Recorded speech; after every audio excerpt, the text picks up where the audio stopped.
तीन अक्लमंद भाई। एक बार का जिक्र है कि कहीं एक गरीब आदमी रहता था जिसके तीन बेटे थे।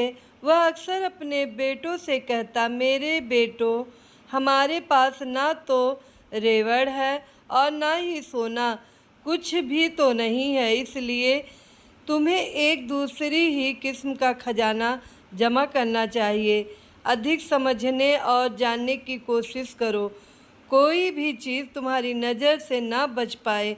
बड़े बड़े रेवड़ों की जगह तुम्हारे पास पैनी नज़र होगी और सोने की जगह तेज़ दिमाग होगा। ऐसी दौलत जमा कर लेने पर तुम्हें कभी किसी चीज़ की कमी ना रहेगी और तुम दूसरों के मुकाबले में 19 नहीं रहोगे। वक्त गुजरा और कुछ बाद समय बूढ़ा चल बसा। भाई मिल बैठे। उन्होंने सारी स्थिति पर विचार किया और फिर बोले, हमारे लिए यहाँ कुछ भी तो करने को नहीं है। आओ घूम फिर कर दुनिया को देखें। ज़रूरत होने पर चरवाहों या खेत मजदूरों का काम कर लेंगे। हम कहीं भी क्यों ना हो भूखे नहीं मरेंगे। चुनाचे वे तैयार होकर सफ़र पर चल दिए। उन्होंने सुनसान वीरान घाटियाँ लांघे और ऊंचे ऊंचे पहाड़ों को पार किया। इस तरह वे लगातार 40 दिनों तक चलते रहे। उनके पास जितनी खुराक थी अब तक खत्म हो गई थी। वे थक कर चूर हो गए थे और उनके पैरों में छाले पड़ गए थे, मगर सड़क थी कि खत्म होने को नहीं आ रही थी। वे आराम करने के लिए रुके और फिर आगे चल दिए। आखिर उन्हें अपने सामने वृक्ष, बुर्ज और मकान नजर आए।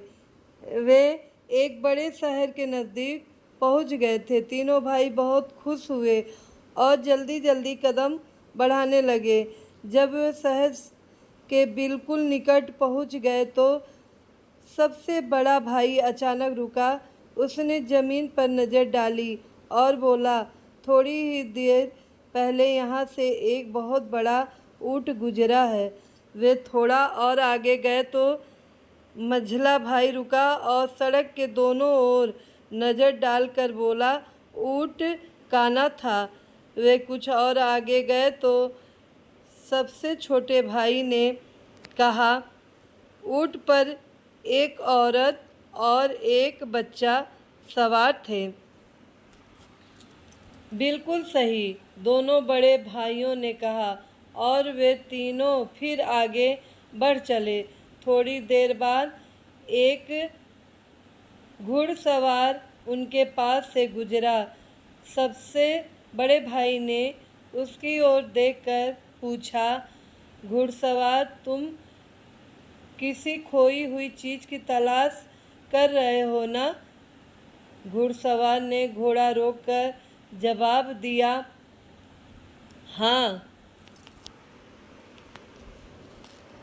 तुम्हारा ऊँट खो गया है ना? सबसे बड़े भाई ने पूछा। हाँ, बहुत बड़ा सा। हाँ।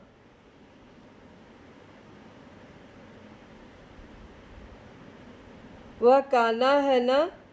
मझले भाई ने पूछा। हाँ।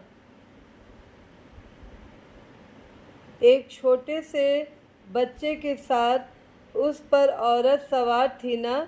सबसे छोटे भाई ने सवाल किया। घुड़सवार ने तीनों भाइयों को शक की नज़र से देखा और बोला, आह, तो तुम्हारे पास है मेरा ऊँट। जल्दी बताओ, तुमने उसका क्या किया? हमने तुम्हारे ऊँट की शक्ल तक नहीं देखी, भाइयों ने जवाब दिया। तो तुम्हें उसके बारे में सभी बातें कैसे मालूम हुई? क्योंकि हम अपनी आँखों से और दिमाग से काम लेना जानते हैं, भाइयों ने जवाब दिया। जल्दी से उस दिशा में अपना घोड़ा दौड़ाओ, वहाँ तुम्हें तुम्हारा ऊँट मिल जाएगा। नहीं, ऊँट के मालिक ने जवाब दिया, मैं उस दिशा में नहीं जाऊँगा। मेरा ऊँट तुम्हारे पास है और तुम्हें ही उसे मुझे लौटाना पड़ेगा। हमने तो तुम्हारे ऊँट को देखा तक नहीं। भाइयों ने परेशान होते हुए कहा, मगर घुड़सवार उनकी एक भी सुनने को तैयार नहीं था। उसने अपनी तलवार निकाल ली और उसे जोर से घुमाते हुए तीनों भाइयों को अपने आगे आगे चलने का हुक्म दिया। इस तरह वह उन्हें सीधे अपने देश के बादशाह के महल में ले गया। इन तीनों भाइयों को संतरियों के सुपुर्द कर वह खुद बादशाह के पास गया। मैं अपने रेवड़ों को पहाड़ों पर लिए जा रहा था, उसने कहा, और मेरी बीवी मेरे छोटे से बेटे के साथ एक बड़े से काने ऊँट पर मेरे पीछे पीछे आ रही थी। किसी तरह उनका ऊँट पीछे रह गया और वे रास्ते से भटक गए। मैं उन्हें खोजने गया तो मुझे रास्ते में 3 आदमी मिले जो पैदल चले जा रहे थे। मुझे पूरा यकीन है कि उन्होंने मेरा ऊँट चुराया है और मेरी बीवी तथा बेटे को मार डाला है। तुम ऐसा क्यों समझते हो? जब वह आदमी अपनी बात कह चुका तो बादशाह ने पूछा, इसलिए कि मैंने उन लोगों से इस संबंध में एक भी शब्द नहीं कहा था।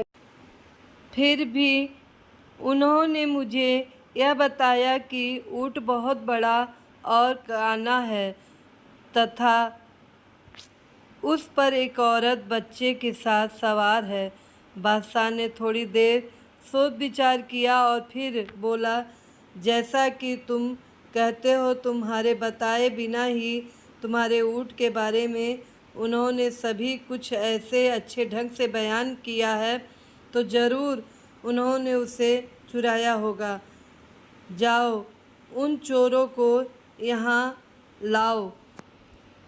ऊँट का मालिक बाहर गया और तीनों भाइयों को साथ लिए हुए झटपट अंदर आया।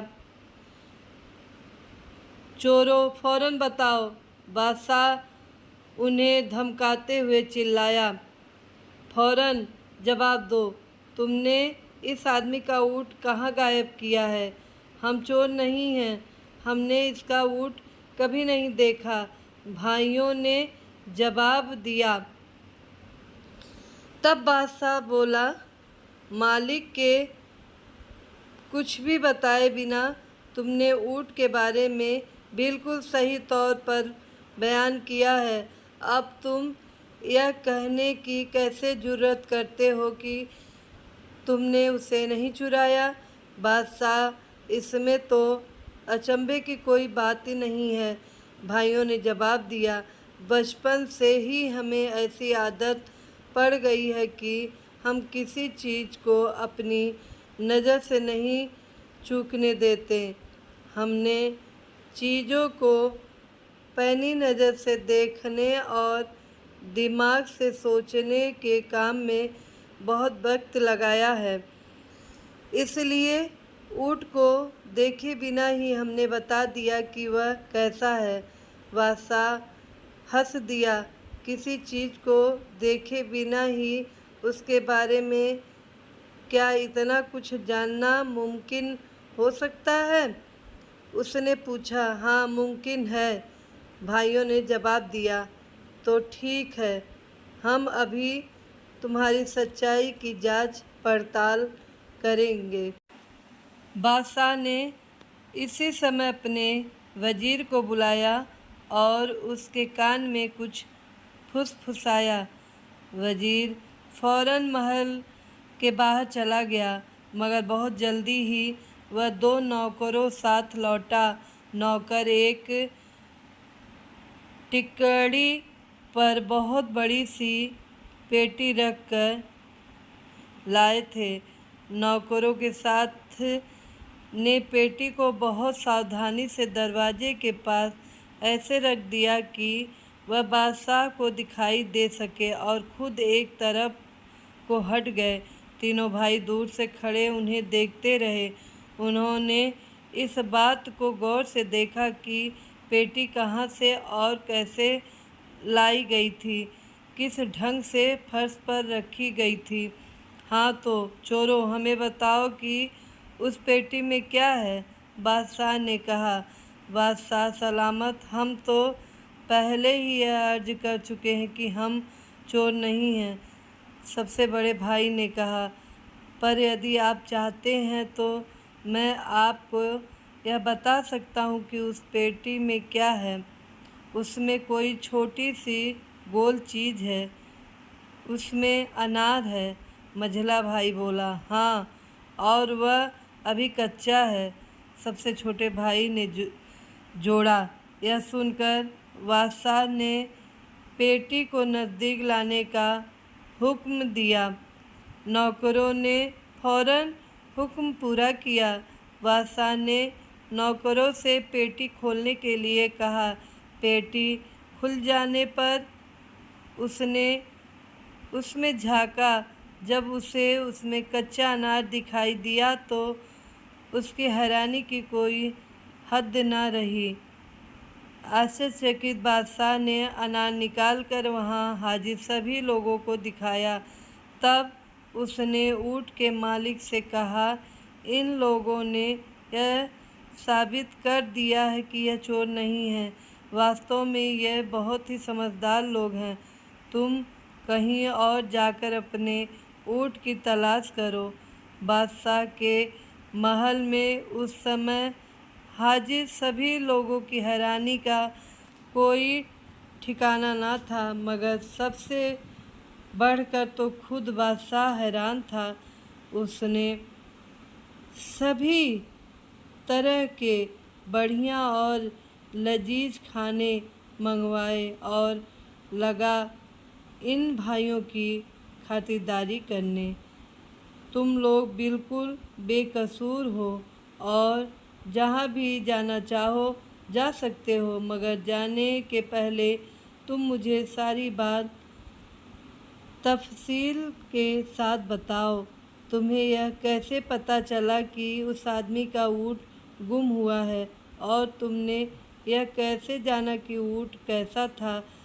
सबसे बड़े भाई ने कहा, धूल पर उसके पैरों के निशानों से मुझे मालूम हुआ कि कोई बहुत बड़ा ऊँट वहाँ से गुजरा है। जब मैंने अपने पास से गुजरने वाले घुड़सवार को अपने चारों ओर नज़र दौड़ाते देखा तो उसी वक्त मेरी समझ में यह बात आ गई कि वह क्या खोज रहा है। बहुत खूब, बादशाह ने कहा।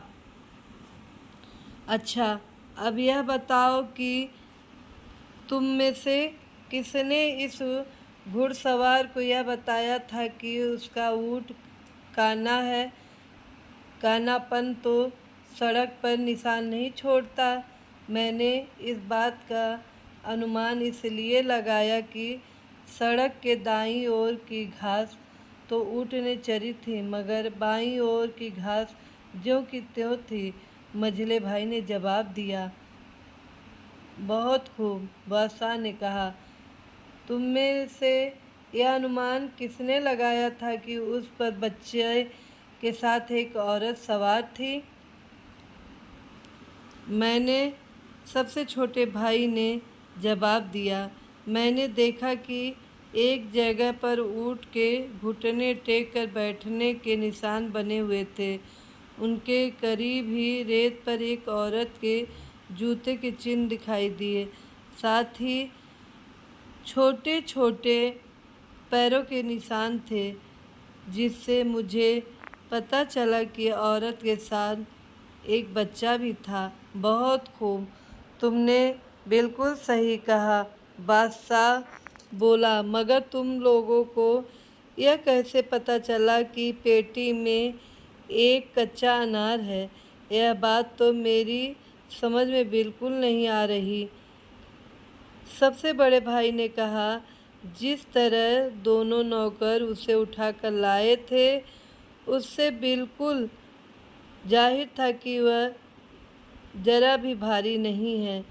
जब वह पेटी को फर्श पर टिका रहे थे तो मुझे उसके अंदर किसी छोटी सी गोल चीज़ें लुढ़कने की आवाज़ सुनाई दी। मझला भाई बोला, मैंने ऐसा अनुमान लगाया कि चूँकि पेटी बगीचे की तरफ से लाई गई है और उसमें कोई छोटी सी गोल चीज़ है तो वह ज़रूर अनार ही होगा, कारण कि आपके महल के आसपास अनारों के बहुत से पेड़ लगे हुए हैं। बहुत खूब, बादशाह ने कहा। और फिर उसने सबसे छोटे भाई से पूछा, मगर तुम्हें यह कैसे पता चला कि अनार कच्चा है? इस वक्त तक बगीचे में सभी अनार कच्चे हैं, यह तो आप खुद ही देख सकते हैं, उसने जवाब दिया और खुली हुई खिड़की की ओर संकेत किया। बादशाह ने बाहर देखा तो पाया कि बगीचे में लगे अनार के सभी वृक्षों पर कच्चे अनार लटक रहे थे। बादशाह इन भाइयों की असाधारण पैनी नज़र और तेज दिमाग से हैरान रह गया।